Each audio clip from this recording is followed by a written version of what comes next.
Hey everyone, Tactics here with my 8th and final video in my Advanced Tormented Route series, finally covering Plaguefall. Just like with the other videos in this series, the routes I'm discussing here don't hold back when it comes to executing highly coordinated and dangerous pulls, using skips, and even requiring certain classes or specs. So if you're someone who pugs a lot or is just looking to obtain KSM, I would actually recommend checking out my simple routes video, linked down in the description below, or over on my channel where I go through some easier to execute routes for all 8 dungeons. With all that said, remember to like the video and subscribe to the channel if you learned something, and let's get started. So for Plaguefall, we do have 2 different routes here, but they're actually not based on the lieutenant positionings, as this is yet another dungeon where you have Arkalith and Veruth tied together and Oros and Soggodon tied together. Rather, the routes are if you have a Necrolord in your group or not. Our group, we've actually opted to make the decision to not run Necrolord, just because it doesn't make sense for our group composition. So we, of course, run the no Necro route, but I have made slight alterations to get slime buffs better for the Necrolord route, and I'll go over that afterwards. But let's first assume we're doing the no Necro route, and right off the bat, we are shrouding through this entire area. We're just skipping all these guys to begin with, and we're going straight to Arkalith or Veruth, whichever one this is, and we're pulling him. Now, it is possible to pull just a single one of these plague borers that come to the corner here, if you just pull it in when it's padded away from the rest of this group, because you do not want this entire group. You just want a single plague borer to fill out your percent here, and you can do this now. If the pat doesn't line up, you can do it later when you're pulling these packs over here. It doesn't really matter when you do it. The plague borers really don't add a lot to the pulls in general, so as long as you do it at some point and you don't forget to do it, you're fine. So we kill Arkalith here, we pull slimes. Now this is a pull you may need to split into 2, depending on your group composition and the affixes that week. For example, bolstering is normally bad news to pull all of this, especially if you're a bunch of capped classes. If you're all uncapped DPS classes though, perfectly fine to pull all these together on bolstering, so it just kind of depends like that. What other weeks are bad for it? Explosive can be a little scary. Your healer just needs to be ready to hard swap, and probably everyone in your group needs to be ready to hard swap on explosive week. Bursting week can get very scary, so you probably want to pull half at a time during bursting week, that kind of thing. So it just really depends on the affixes. From there, we just pull a single Plague Vulture, get him down, and then we go straight into the boss, lusting on either Tyrannical or Fortified Week, doesn't matter. And that's kind of why we did this big skip, is to get that lust on CD ASAP. We lust this boss. We never kill big slimes for this boss. We always have some sort of CC, whether that's blind, root. For other groups, you have things like freezing trap, mass entanglement works as well. Those kinds of things, and then we usually swap to the small slimes. Sometimes we'll have CC for those as well, and we'll just skip like the second set of small slimes. But the first set we almost always swap to on Tyrannical weeks. Fortified weeks, it's hit and miss, but usually you'll want to kill the small slimes and just CC the big slimes. Then we backtrack here and we move into this mushroom area. Couple decent sized pulls here, just clearing everything out. We do pull the 1 plague rock. And just be aware of this guy. He will pat all the way up to like this area right between these 2 packs, so just do not pull him. He's kind of scary. Clear out your percent here. I believe the final number is in the 26. Yeah, 26%, and that's what you want to be at, leaving this front area and moving on to the rest of the dungeon. For here, we just, again, pull the plague rock on the side and pull this padding spine breaker right on top of this canister. Obviously, the whole plague borer strat is gone in Season 2. We still make use of this canister if we can. It's not nearly as good, but it's free damage, so why not? And then from there, we then pull these 2 plague borers, which will not detonate, on top of this 3-pack over here. Clear them down, and then we're actually shrouding again here. So you have 2 options here. One, you can watch this guy's pat. If he's down here at this part of the pat, you can actually just run it up along this wall and jump down this way. That also works. If you don't have Shroud in your group, you can just wait for him to pat over here and then jump down and do this. We tend to Shroud this because it's much faster, and it leaves it gives you the opportunity to not pull these 2 slime claws. Because if you're coming up here, there's a good chance that you have to pull these slime claws, or someone will accidentally pull them trying to run by the top here. And so this gives you a little bit more flexibility in terms of when you pull the slime claws, but it's a small thing. So if you don't have Shroud, you can just go around this way. I guess I can draw that in. You can just go around this way. That's very large. Otherwise, we skip this way across here and run up to here. Let me decrease size here.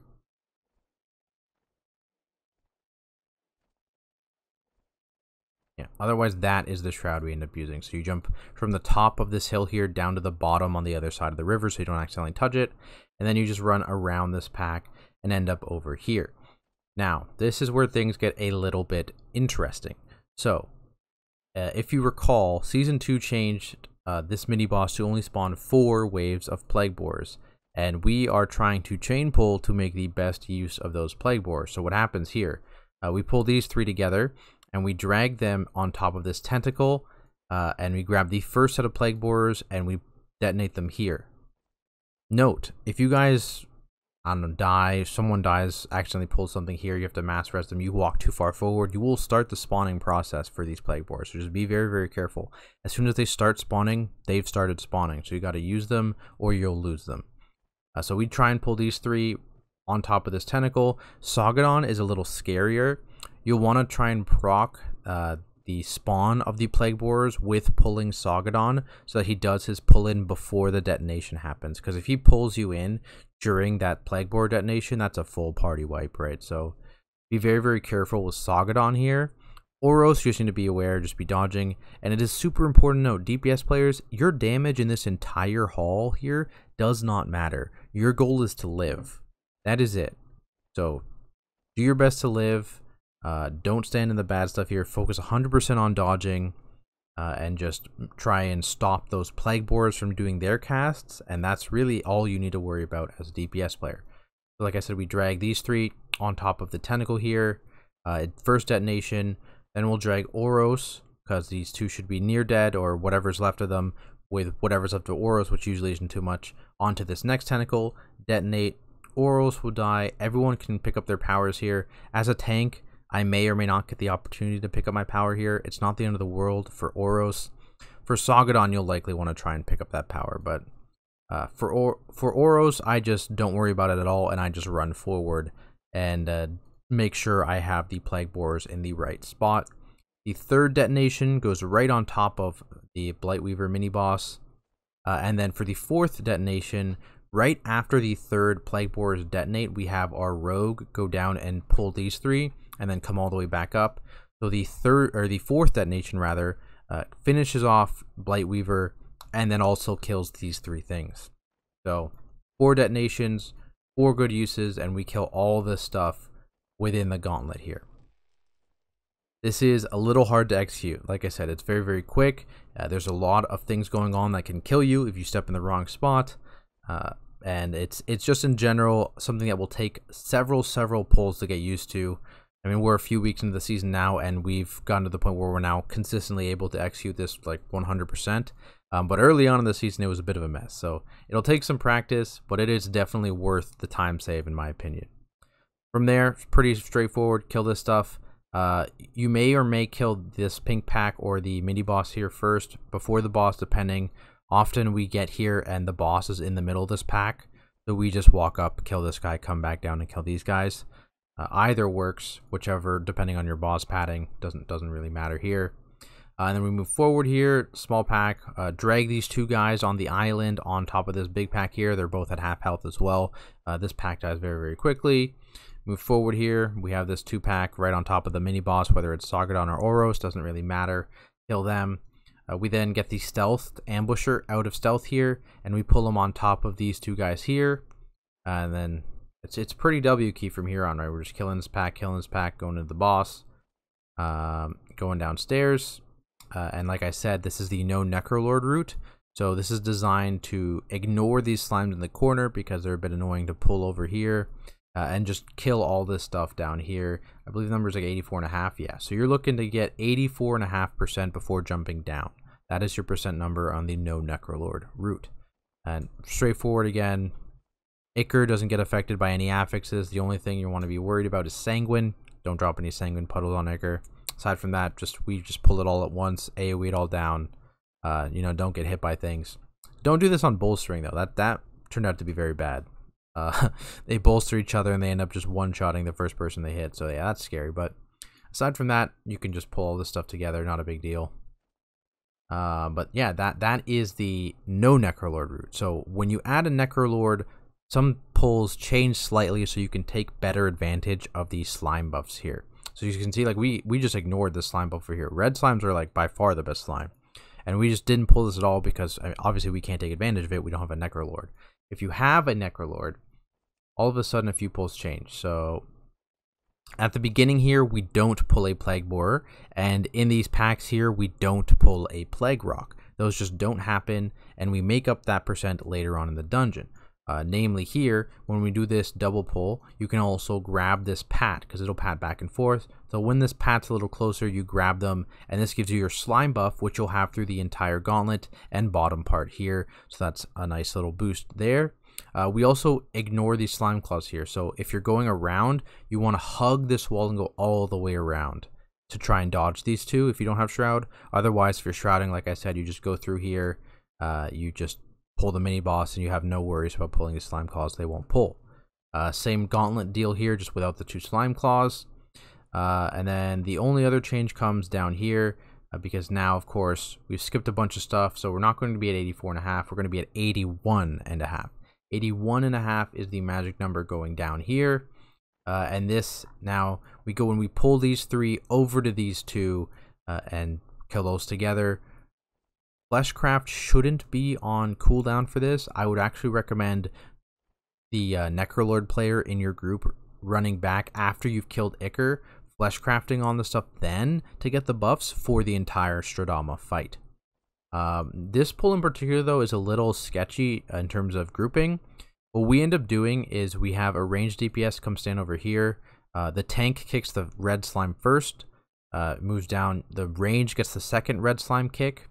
We move all the way across. We have another melee DPS kick the third red slime, and then it'll move all the way down, and we stand at the top of the stairs here, just like slightly down, so the range can stand back and be out of range of the green slime's attacks, and the healer as well.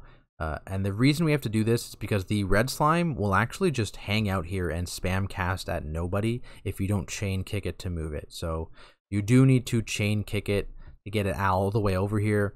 Otherwise, you're just going to have these other 2 slimes and these 2 guys, and the red slime's just going to be back here doing weird stuff. So be sure, if you are doing this pull, you do get a bunch of kicks onto the pestilence slime there. Let's talk about the last boss for a second here, because I don't think I talked about that. This is definitely a pretty tough boss, especially on tyrannical weeks, and it requires a lot of, I think, pre-planning that groups don't really do. So this is going to be super group dependent. So for our group, we have a lot of burst in phase 1 and in phase 3. So phase 1, we obviously have everyone popping CDs. We have 2 minutes going off. We have the smaller 1 minutes going off.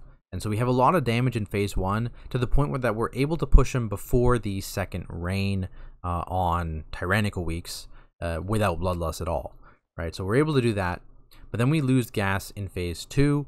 And that phase can get very, very scary for us. So what we actually end up doing for our specific group comp is lusting phase 2 with just like the 1 minutes or the 45-second CDs. And that gets us through that phase 2 after 2 rains. So we take 2 rains with Bloodlust on tyrannical weeks. And then we go into the final phase and we have all of our wind back. We have all our 2 minutes. We have 1 minute, everything back in that phase. And we just pop pots with our CDs in that 3rd phase and kill them before things get too dangerous. That's what works for our group comp very, very well. And I think in general, a lot of group comps will work that way just because of the way 2 minutes and 3 minute CDs work, right? So you'll be able to get, like, for 2 minute CDs, you're able to get it off on pull, and then in phase 3. For 3 minute CDs, it might be a little sketchier because I don't know if this boss is going to last like 4 minutes on tyrannical week. It may, so you may get the similar deal where you pop 3 minutes on pull, and then you pop 3 minutes again like halfway through phase 3. And in that case, again, you really, really want to pop lust in that second phase, because that second phase is the one that can get out of control quickly. The other thing is the malignant spawns. So in each of the phases, specifically phase 2 and phase 3, because this really isn't a problem in phase 1. So for phase 2 and phase 3, you do actually want to hard focus and kill that first malignant spawn.